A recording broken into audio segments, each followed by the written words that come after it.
fama taraktuhunna mundu sami'tuhun, atau kama qala, hadis sahih riwayat An-Nasa'i daripada Ummi Habibah, isteri Nabi sallallahu alaihi wasallam. Kata dia, Nabi sallallahu alaihi wasallam bersabda, Nabi kata, man raka'a arba'a raka'atin qabla zuhur wa arba'an ba'daha, siapa yang sebelum semayang zuhur dia semayang qabliyah zuhur 4 rakaat, dan selepas zuhur dia semayang ba'diyah zuhur 4 rakaat. Qabliyah zuhur buat 4, ba'diyah dia buat 4. Nabi kata, haramallahu azza wa jalla lahmahu 'alan nar, Allah haramkan daging dia disentuh api neraka. Fama taraktuhunna mundu sami'tuhun, kata Ummu Habibah isteri Nabi sallallahu alaihi wasallam, daripada hari Nabi habaq kat aku benda tu, aku tidak tinggal qabliyah zuhur 4 rakaat dengan ba'diyah zuhur 4 rakaat, aku tidak tinggal sampai mati. Tuan-tuan, nampak macam satu simple punya amalan, senang punya amalan, dijanjikan satu yang cukup besar.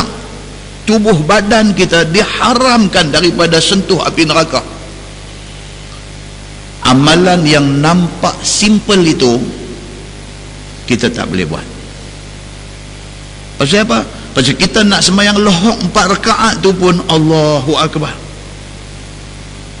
Kalau tak sabit wajib, kalau tak sabit fardu, ngangan zuhur tak tahu pergi ke mana. Sabit ke zuhur itu fardu, kalau tak semayang ni nak jadi satu dosa, nak jadi satu. Pasal itu yang gagah semayang, nak pi gagah buat qabliyah 4, nak pi gagah buat ba'diyah 4, kita tak terbuat, maka kita tidak dapat janji Nabi sallallahu alaihi wasallam.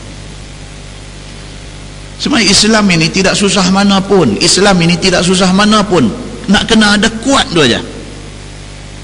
Kali kita doa tiap-tiap kali lepas semayang, tiap-tiap kali lepas daripada kuliah, kita doa, Allahumma arinal haqqa haqqan warzuqna ittiba'ah. Tiap-tiap kali lepas kuliah kita minta, Allahumma arinal haqqa haqqan, ya Allah tunjukkanlah kepada kami yang kata kebenaran itu benar. Bila kita dengar kata Quran, bila kita dengar kata hadis Nabi, kita yakin kata apa yang Quran kata, apa yang hadis kata itu benar. Warzuqna ittiba'ah, ya Allah bagilah zuk kepada kami, bagilah kami ni ada kekuatan untuk nak ikut benda tu.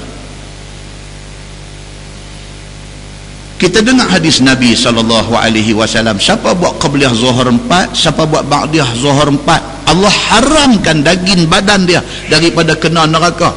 Masalah kita apa dia? Kekuatan nak buat tu tak ada. Ilmu ada, pengetahuan ada, tapi kekuatan tak ada. Muslimin dan muslimat yang dirahmati Allah sekalian, mudah-mudahan kekuatan itu ada sikit lepas pada mukadimah yang kita dengar ni, kerana ini untuk kebaikan kita di hari akhirat nanti. Mudah-mudahan mukadimah itu memberi manfaat kepada kita insya-Allah. Kita menggunakan Bahrul Mazi jilid 14, Bahrul Mazi jilid 14, muka surat 21, muka surat 21. Kita masuk bab ma jaa fi husnil ahdi, itu bab yang datang pada menyatakan ingat akan masa yang baik. Tajuk kita malam ni ialah Islam menganjurkan suruh kita ni recall, dalam bahasa orang putih recall maksudnya panggil balik kenangan-kenangan lama yang baik-baik. Dia suruh kita ingat balik. Islam suruh kita ni jadikan benda-benda yang memorable. Dia kata benda-benda yang memorable, benda-benda yang berupa kenangan baik, benda-benda yang berupa sweet memories. Islam suruh kita ingat balik benda tu, suruh ingat benda-benda baik yang pernah kita lalui. Itu perintah agama, itu suruh Nabi SAW. Ketahuilah saudaraku, harus seseorang itu ingat akan masa baik daripada mana-mana masa yang telah lalu. Saja ingat balik. Seperti satu orang ingat akan masa pergaulannya dengan isterinya yang telah kembali ke rahmatullah. Misalnya, isteri kita dah meninggal, cari balik mana-mana kenangan manis kita dengan dia. Zaman awal-awal menikah macam mana, zaman susah tu, baru kerja gaji RM1,060. Zaman tu Kelang universiti kerja gaji RM1,060, 1060. Budak lah keluar kerja, dengar gaji dahsyat. Tapi jumlah atas kertas nampak besar. Pergi supermarket beli, balik troli kosong. Dulu nampak amount, jumlah atas kertas nampak macam kecil, tapi nilainya besar. Nampak? Ekonomi hari ini tidak dilihat pada angka sahaja, tapi dilihat pada kuasa membeli yang ada pada angka itu. Duk Kuala Lumpur takat-takat gaji RM5,000 sakit. Duk Kuala Lumpur gaji RM5,000 sakit.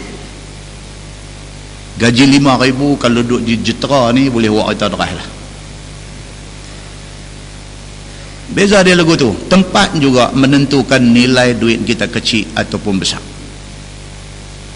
Ingat balik kenangan kita masa mula menikah dengan bini kita dulu. Masa tu baru kerja, gaji berapa duit, pergi duduk rumah sewa, almari pun pakai almari plastik. Almari beli rangka besi, serlum plastik, beli pun di Pekan Danok. Serlum plastik tu. Hak gantung tak apa, hak lantai, hardboard lantai tu pergi duk bubuh bantai masam apa bagi banyak dia melanduk sampai kena lantai bawah. Ingat balik cerita-cerita tu semua. Bini dah tak ada, bini dah meninggal. Ingat balik zaman mula-mula menikah dengan dia, kesusahan yang diharung bersama tu. Ingat balik. Islam suruh benda tu. Islam suruh kita buat macam tu. Pasal apa? Di situ akan timbul appreciation. Kita akan rasa kita nak menghargai dia, kerana waktu susah dia dengan kita. Muslimin dan muslimat yang dirahmati Allah sekalian. Ataupun masa dia di dalam pelihara dua ibu bapaknya, ataupun ingat balik zaman childhood, orang putih kata zaman kita budak-budak, mak dengan ayah kita dulu ni. Ayah kita bukan orang senang, mak kita housewife, suri rumah tangga sepenuh masa. Kalau kena hari makan lauk sotong rebus, hari itu cukup istimewa. Ayah pergi market, balik main sotong.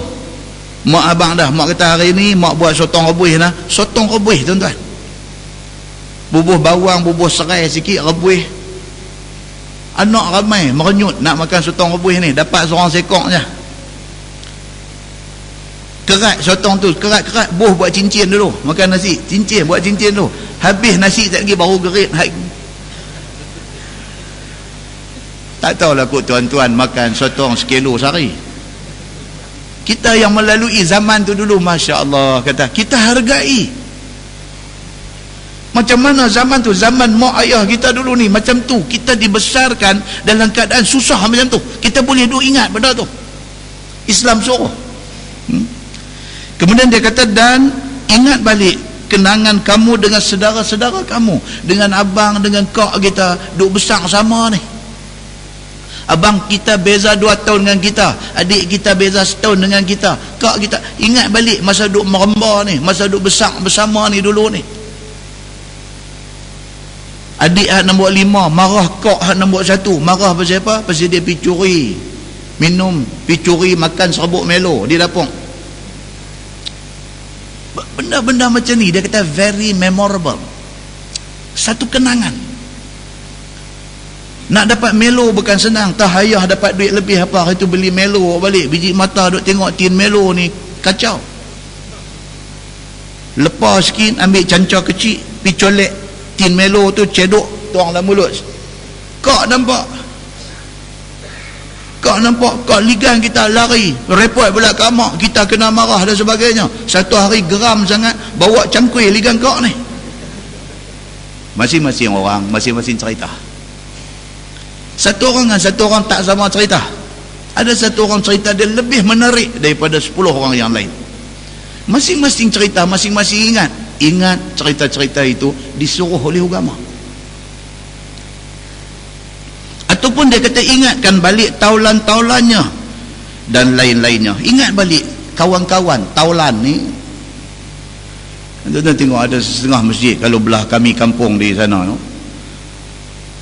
Tok Bilai sebelum bagi tungkat kuasa dekat khatib kan,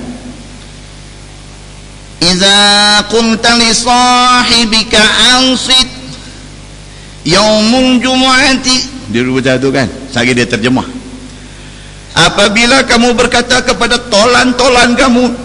Terjemahan tu pun zaman tahun 50-an punya tu, sampai tahun 2014 ni duk terjemah macam tu. Budak-budak duduk depan ni pun tolan-tolan ni apa benda, tolan-tolan itu bahasa lama. Maksud dia apa dia? Member, kawan. Itu kan masjid pun kena ada satu pembaruan.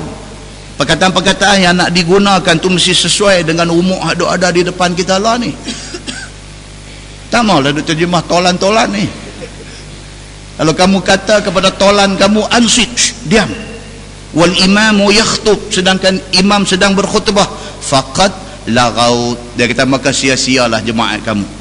Abang elok-elok, abang kata saat lagi bila khatib naik atas membar, bila dia start khutbah, siapa pun jangan duk bercakap apa, walaupun nak tegur kawan duk bersembang, hang kata kat dia ansit, diam. Kita yang tegur kata diam tu pun sia-sia jemaat kita. Dia lagi tak terpakai lah daripada tadi duk bersembang sampai tak tahu. Kita ni hak mengambil tanggungjawab nak tegur dia ni, faqad lagaut, dia kata maka sia-sialah jemaat orang tu. Hadis itu memberi amaran kepada orang yang mai sembahyang jemaat, tetapi oleh kerana cara menyampaikan amaran itu terlalu klasik, sampai orang hak mai tak faham apa benda yang Tok Bilai ni kata. Itu sampingan. Anak abang ni hak lain. Anak abang ni dia kata apa? Ingat balik kenangan kita dengan tolan-tolan ni, dengan kawan-kawan kita. Maksudnya kita punya school time ni, faqad lagaut, zaman sekolah kita dulu. Ingat balik kehidupan kita di zaman sekolah dulu, zaman budak-budak dulu. Lepas sekolah tak balik rumah, bakat kayuh gerek pergi mandi sungai, pergi mandi parik ban. Cari nak balik ni apa kau buat bagi muka elok-elok sikit, balik makan nasi. Ayah ni dia tak suap, dia duduk tengok muka kita. Hampir mandi ban dia tanya. Soalan tu bunyi macam nak putih jantung ni. Pasal kita tahu pantang ayah kita ni pergi mandi ban, dan kita sudah pergi buat benda yang melanggar pantang dia. Kita ni duk suap nasi bagi laju, nak bagi habis cepat, dia duk perhati rambut cerin, duk kena selut ban. Dia kata hang mandi ban ke, dengang yang tu macam jantung ni putih jatuh dalam perut ni. Berhenti makan nasi, pergi basuh tangan masa tu juga, dia pergi tarik tali pinggang duk di seluar hak duk gantung di tiang tu. Dia tarik, dia kata hang mai sini. Kita ni duk makan sini, hang mai sini. Dengan tangan tak basuh, pipi dia bagi 5 dah atas belakang tali pinggang. Hang ni nak suruh siapa? Abang sekarang baru hang nak faham. Wih, ayah dulu. Kan jangan buat pasal. Itu di antara sebab pasal apa kita jadi manusia hari ini. Muslimin dan muslimat yang dirahmati Allah sekalian, ingat balik cerita zaman tu. Benda-benda ni disuruh oleh agama. Bukan suruh ingat sahaja, ingat dan mengambil iktibar daripada ingatan itu. Ingat zaman kita duk membesar dengan abang, dengan kak, dengan adik ni, duk ingat balik apa pasal lah yang hari ni aku nak jadi masa muka berkelahi dengan kak aku, berkelahi dengan abang aku. Duk besar sekali dulu ni, makan sotong pakat buat cincin semua orang sekali. Pasal apa yang hari ni nak jadi masa muka dengan dia? Muslimin dan muslimat yang dirahmati Allah sekalian. Maka barang yang diingatkan oleh sama-sama itu baik, dia kata. Ingat balik benda-benda yang baik ini, ingat benda yang baik itu baik, dia kata. dan sama-sama sempurna muafaqah pada dunia dan akhiratnya. Bila kita ingat benda-benda ni, kita boleh satu hati balik. Kalau kita duk jadi nak marah dekat isteri, kita ingat balik kesusahan yang dia harung bersama, hilang marah kita kat dia. Kalau kita jadi kecil hati dengan kak, dengan abang, dengan adik dan sebagainya, ingat balik cerita lama dulu ni, hilang marah kita dekat dia. Ini yang disuruh oleh agama kepada kita semua. Adapun pada dunianya, ingatkan sama setuju, sebarang dibuat dan sebarang yang tidak dibuat. Ingat balik zaman kita sehati sejiwa dulu. Nak buat satu-satu benda, bincang dulu, pergi buat. Nak buat satu-satu benda, bincang dulu, tak jadi buat. Kenapa dulu kita boleh sehati sejiwa? Kenapa sekarang nak jadi bermusuh bermasa muka? Dan pada akhiratnya sama-sama setuju mengerjakan suruhan dan menjauhkan segala maksiatnya. Ingat balik, dari segi akhiratnya, kita ni sejak daripada kita kenal agama, kita duduk pergi masjid, kita duduk pergi mengaji dengan isteri kita, dia very supportive, dia support kita. Kita habang aja kata, ni malam ni ada kuliah ni di Masjid Tanah Merah. Oh, dia kata, oh betul juga malam ni, tak apa, saya masak awal, kita makan awal, kita bagi anak nak makan awal, sekali kita pi. Sehati sejiwa dari segi akhirat pun. Ingat balik benda-benda ni semua, kita akan hargai kehidupan itu. Muslimin dan muslimat yang dirahmati Allah sekalian, bermula dalil yang menunjukkan atas harus ingat akan masa baik daripada masa yang telah lalu itu ialah perbuatan Nabi SAW. Yang inilah syoknya yang kata kitab Baharul Mazi ni, tuan-tuan. Syok dia yang tu. Dia buat mainlah apa tajuk pun, dia sandang dekat hadis Nabi. So, kita tak mau dalam hidup kita, kita pergi buat benda yang tak tahu Nabi buat tak buat. Kita tak mau. Kita nak buat benda hak Nabi buat. Syoknya Baharul Mazi ni pasal ni. Bila dia cakap satu benda, bila dia highlight satu topik, dia bagi tahu ini hadis dia, Nabi buat. Dan dia bagi tahu status hadis itu. Hadis ni apa? Sahih kah? Hasan kah? Hasan sahih kah? Daif kah? Mungkar kah? Maudhu' kah? Apakah? Dia bagi tahu, dan kita tahu benda hak kita nak jadikan pegangan dari segi amalan kita itu, kita tahu dengan pengetahuan yang mantap. Allah memberkati jasa Syekh Idris Al-Marbawi ini. Baik. Sebagaimana dalam hadis yang dikeluarkan oleh Imam At-Tirmizi, kata dia, an Aisyah radhiyallahu anha qalat, ma ghirtu ala ahadin min azwajin Nabi sallallahu alaihi wasallam ma ghirtu ala Khadijah. Diriwayatkan dari satu isteri Nabi sallallahu alaihi wasallam, nama dia Aisyah radhiyallahu anha. Kata dia, tiada aku cemburu atas satu orang pun daripada isteri-isteri Nabi sallallahu alaihi wasallam seperti mana cemburu aku kepada Khadijah radhiyallahu anha. Aisyah, dia isteri Nabi paling muda. Bukan yang paling cantik, tapi dia isteri Nabi yang paling muda. Dan banyak hadis mai cerita sayang Nabi ke dia. Walaupun Nabi cukup sayang dekat dia, dekat Aisyah ni, tapi Aisyah sendiri dia kata, aku satu benda yang aku tak boleh sorok, ada satu benda yang aku tak boleh sembunyi. Apa dia? Cemburu aku kepada Khadijah. Dia kata, aku tahu Nabi sayang aku daripada ada ramai ni, aku ni Nabi lebih sayang, aku tahu. Walaupun macam tu, ada sikit dalam hati aku ada ghirtu, aku cemburu kepada Khadijah. Walhal Khadijah sudah wafat. Khadijah tak ada dah, Khadijah dah mati pun dah. Dan Nabi SAW macam kita tahu, Nabi tidak menikah dengan isteri lain selagi mana Khadijah ada. Wafat Khadijah apa semua, Nabi hijrah mai ke Madinah, barulah Nabi menikah. Walaupun Nabi menikah dan Nabi menikah dan Nabi menikah, tapi kenangan Nabi dengan Khadijah itu tak boleh dipadam. Cuba kita baca. Khadijah iaitu isteri Nabi SAW yang pertama. Wa ma bi an akuna adraktuha wa ma dhaka illa li kathrati dhikri Rasulillah sallallahu alaihi wasallam laha. Padahalnya Aisyah kata, tiadalah Khadijah itu denganku bahawa ada aku berjumpa dengan dia. Pening ayat tu. Aisyah nak kata apa? Dia kata sedangkan aku tak pernah tengok pun Khadijah ni, tapi aku cemburu dekat Khadijah.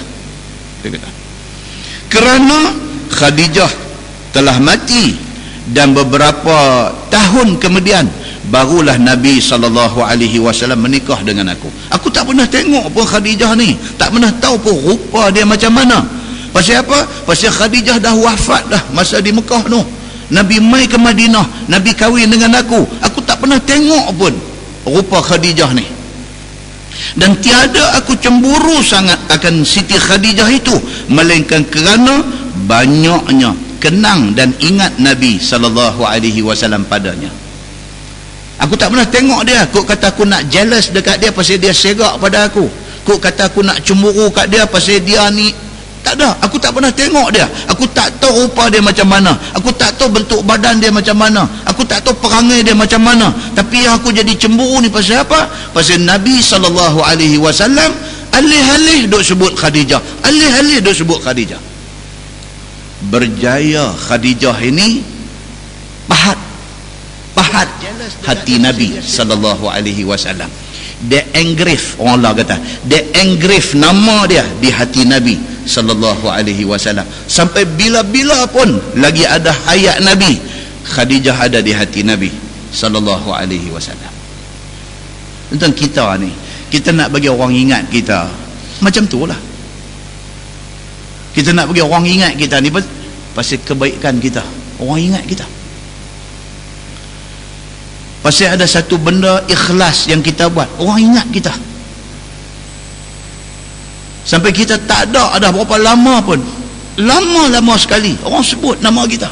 Maknanya kita ada di hati mereka.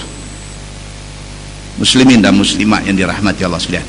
Masalah dia kata cemburu laki-laki dan perempuan. Ni dia nak sembang pasal tajuk ghirah. Ghirah ni maksud dia cemburu, jealousy. Sesungguhnya cemburu itu satu tabiat yang dijadikan Allah bagi laki-laki dan perempuan. Ini dia kata tabiat. Benda ni benda yang born with. Orang putih kata kita beranak mai sifat tu ada dah. Laki-laki sama, perempuan pun sama. Macam orang Arab, tuan-tuan. Orang Arab cemburu. Orang Arab ni, bini mereka ni kalau boleh kira nak kunci dalam lemari tak pergi keluar, cemburu. Mereka duduk main melancong ni di Pulau Pinang ni. Kalau main season musim Arab cuti ni, Pulau Pinang tu setengah mereka lah. Kolompo ni mereka ni cemburu. Mereka ni sampai tahap ada satu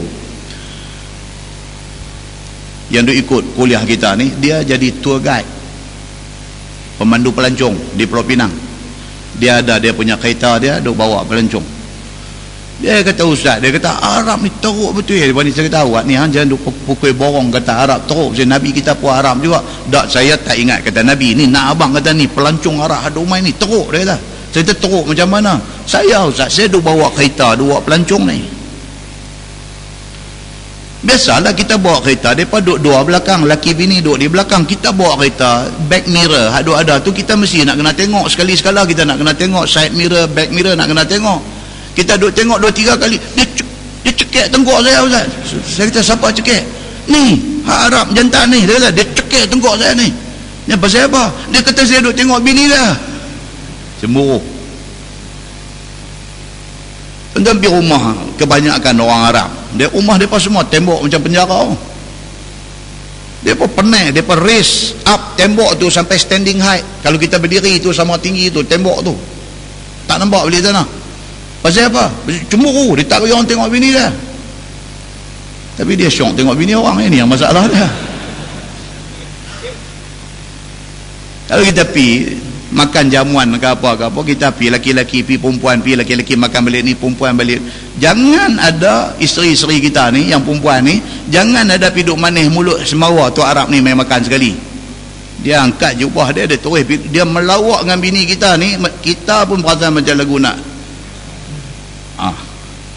Bini dia punya cemburu tak boleh orang tengok. Bini orang dia nak buat lagu bini dia. Ini yang tak boleh dengan dia buat ni. Nampak tak?